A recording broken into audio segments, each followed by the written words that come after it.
But Borky then made the observation that basically the rest of the SEC was pretty comfortable. And Haydad just wondered aloud, who is the guy that after Brian Harsin would be on the hottest seat in the SEC? And then in the process of wondering aloud, he goes, well, it would be Mike Leach, right? Which, if you, and I said this on Twitter, and even when you put it in writing, people still quite don't grasp it. The reason why the answer is yes, it is Mike Leach is because the SEC is filled with either brand new or stability. And Mike Leach is relatively new and seems very stable. But when you look across the league, I mean, go down the list. Lane Kiffin has fan capital at Ole Miss that, regardless of an underachievement this season, not going anywhere. Nick Saban and Kirby Smart just laugh out loud. Fans love Shane Beamer. He's only in year 2. Just not possible. Sam Pittman, Arkansas. Sam Solid. Pittman. Josh Heupel, he's only going into year 2, got a ton of fan capital. Clark Lee, no shot. He's got basically a lifetime contract.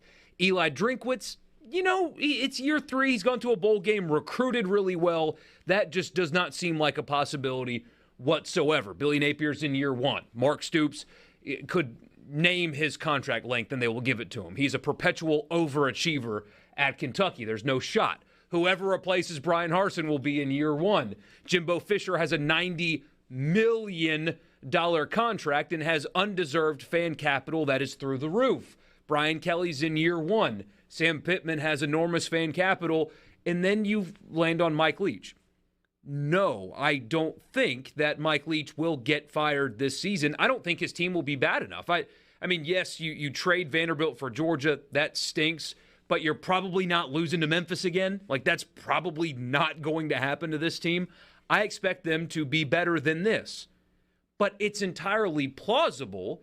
Let's say they go 6-6 or 5-7 with another loss to Ole Miss. There will be zero fan capital, and the screams for termination will be loud. Will they be successful in that effort? I don't know. But if that plausible scenario comes, he will have the angriest fan base in the league. Very fair to say out loud. We never said fired. No. We just said hot seat. And right now, as it stands here today, yeah, the scenario that Borky just outlined, which is a very plausible scenario. It's not my scenario. I think State will improve. Mike Leach's team's year 3. They tend to, be pretty good. State brings back, I saw a tweet today, Bill Connolly from ESPN, State brings back the most production in the SEC. I think they're going to be, again, like if you just beat Memphis, you're in good shape last year. State was close to winning a lot of games. Now, they had a couple games they were close to losing too, but I think they'll be better. But it's very plausible that they'll be underdogs in 6 or 7 games. And if they lose those games, and if they lose a third straight to Ole Miss, then year 4 for Mike Leach is going to be put up or shut up. I don't see how anybody can argue that statement with me. But I'm sure they will. Texas Tech, year 3 at Texas Tech for Mike Leach, 9-5, 5-3 in the Big 12. It was bad at Washington State, though. Yeah, year 3 at Washington State, not good. They went 3-9. And 2-7 in the league. It was year 4 when they had the huge uptick at Washington State. That began a string of 9 wins, 8 wins, 9 wins, 11 wins, and then 6-7 in his last year at Washington State. And then if you do a little deeper dive there, which I have, that Washington State team was abysmal defensively, so bad. And this year with Mississippi State returning as much as they do, and bringing Jordan Davis back from injury, and the guys they've hit on in the transfer portal, State's not going to be anywhere close to abysmal. They should be good defensively. So you believe if the offense takes another step forward, this should be a pretty good football team. By the way, 2015, when Washington State got a good bit better on the defensive side and began that run of impressive seasons going 9-4, that was year number 1 for Alex Grinch at Washington State. Yeah. And I think State has a good defensive coordinator already in place with Zach Arnett. I think we would all agree on that he's a good coach. So what was the pushback you got online?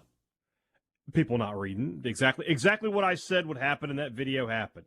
People just took it as, I said Mike Leach is on the hot seat or Mike Leach is likely to be fired, and they didn't listen to the clip where I said he's the most likely of the coaches in the SEC to be on a hot seat at the end of the season, which is true. But none of them seem particularly likely to lose their jobs at the end of the year. Oh, clickbait Borky, though. I did me. I did it a little, but it's a minute and 20-second video. I feel like that should be enough for people to hear you out first. That's just me. But it's a league filled with stability. I mean, right that's now. 80 seconds. That's a long. It is a long time. I get frustrated when, Twitter has ads now, but they're only 5 seconds. I get frustrated when I see those. Yeah. It's like I'm not watching an ad for a 30-second video. One guy called me not the sharpest tool in the shed. I'm like, debate me. What? Who then? Tell me who it is. Nobody wants to debate. They just want to tell you you're wrong. Yeah, I don't want a solution.